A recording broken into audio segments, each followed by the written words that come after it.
ये बजट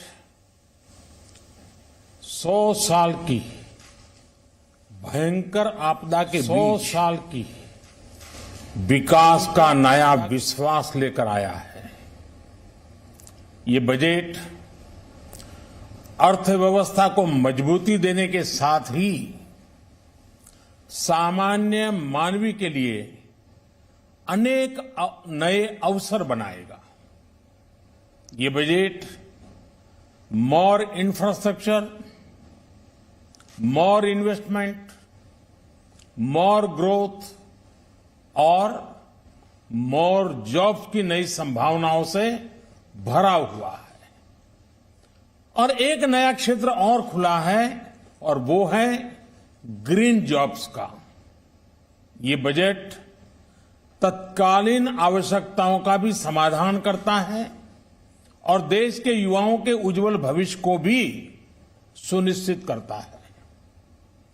ये पिछले कुछ घंटों से देख रहा हूं जिस प्रकार से इस बजट का हर क्षेत्र में स्वागत हुआ है। सामान्य मानवी की जो सकारात्मक प्रतिक्रिया आई है उसने जनता जनार्दन की सेवा का हमारा उत्साह अनेक गुना बढ़ा दिया है। जीवन के हर क्षेत्र में आधुनिकता आए, टेक्नोलॉजी आए, जैसे किसान ड्रोन हो, वंदे भारत ट्रेन हो, डिजिटल करेंसी हो, बैंकिंग के क्षेत्र में डिजिटल यूनिट्स हो, 5G सर्विसेज का रोल आउट हो, नेशनल हेल्थ के लिए डिजिटल इकोसिस्टम हो। इनका लाभ हमारे युवा, हमारे मध्यम वर्ग, गरीब, दलित, पिछड़े, ये सभी वर्गों को मिलेगा।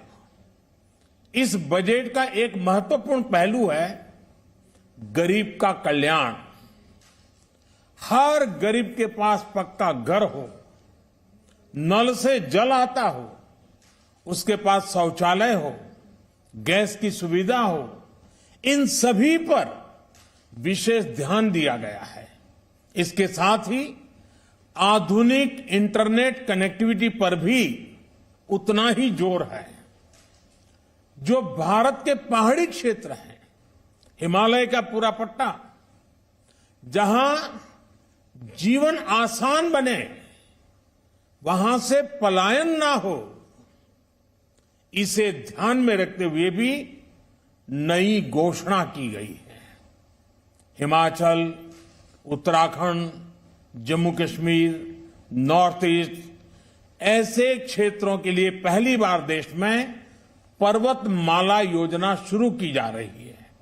ये योजना पहाड़ों पर ट्रांसपोर्टेशन और कनेक्टिविटी की आधुनिक व्यवस्था का निर्माण करेगी और इससे हमारे देश के जो सीमावर्ती गांव है, बॉर्डर के गांव है, जिसका वाइब्रेंट होना जरूरी है, जो देश की सिक्योरिटी के लिए भी आवश्यकता है, उसको भी बहुत बड़ी ताकत मिलेगी। भारत के कोटि कोटि जनों की आस्था मां गंगा की सफाई के साथ साथ किसानों के कल्याण के लिए एक महत्वपूर्ण कदम उठाया गया है। उत्तराखंड, उत्तर प्रदेश, झारखंड, बिहार, पश्चिम बंगाल, इन राज्यों में गंगा किनारे नेचुरल फार्मिंग को प्रोत्साहन दिया जाएगा। इससे मां गंगा की सफाई का जो अभियान है उसमें मां गंगा को केमिकल मुक्त करने में भी बहुत बड़ी मदद मिलेगी। बजट के प्रावधान यह सुनिश्चित करने वाले हैं कि कृषि लाभप्रद हो, इसमें नए अवसर हो, नए एग्रीकल्चर स्टार्टअप्स को प्रोत्साहन देने के लिए विशेष फंड हो या फिर फूड प्रोसेसिंग उद्योग के लिए नया पैकेज। इससे किसानों की आय बढ़ाने में बहुत मदद मिलेगी। एमएसपी खरीद के माध्यम से किसानों के खाते में 2.25 लाख करोड़ रुपए से भी ज्यादा सीधे ट्रांसफर किए जा रहे हैं। कोरोना काल में एमएसएमई यानी हमारे छोटे उद्योगों की मदद और उनकी सुरक्षा के लिए देश ने लगातार अनेक निर्णय लिए थे, अनेक प्रकार की मदद पहुंचाई थी।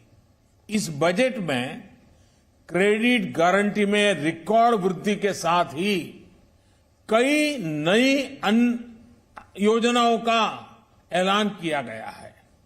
डिफेंस के कैपिटल बजट का 68% डोमेस्टिक इंडस्ट्री को रिजर्व करने का भी बड़ा लाभ भारत के एमएसएमई सेक्टर को मिलेगा। ये आत्मनिर्भरता की तरफ बहुत बड़ा मजबूत कदम है। 7.5 लाख करोड़ रुपए के पब्लिक इन्वेस्टमेंट से अर्थव्यवस्था को नई गति के साथ ही छोटे और अन्य उद्योगों के लिए नए अवसर भी बनेंगे। मैं वित्त मंत्री निर्मला जी और उनकी पूरी टीम को इस पीपल फ्रेंडली और प्रोग्रेसिव बजट के लिए बहुत बहुत बधाई देता हूं। कल भारतीय जनता पार्टी ने मुझे सुबह 11 बजे बजट और आत्मनिर्भर भारत विषय पर बात करने के लिए निमंत्रित किया है। कल 11 बजे मैं बजट के इस विषय पर विस्तार से बात करूंगा। आज इतना काफी है। बहुत बहुत धन्यवाद।